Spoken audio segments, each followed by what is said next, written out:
তোমার ছোঁয়ারাতে তুলে গেছে সোনার মন্দিরে গো মা। আজি বাংলাদেশের হৃদয় হতে কখন আপনি তুমি এই অপরূপ রূপে বাহির হলে জননী গো মা।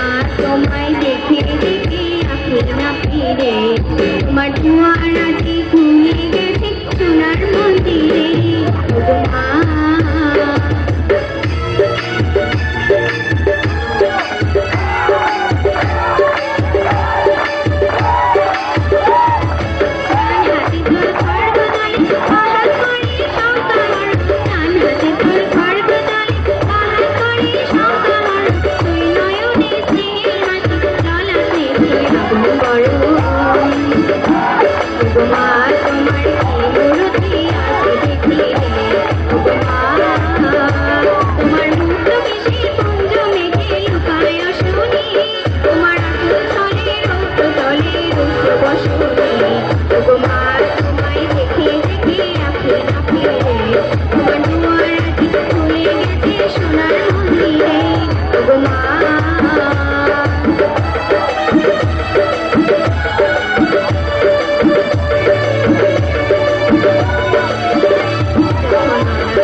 ভেবেছিলাম দুঃখিনী মা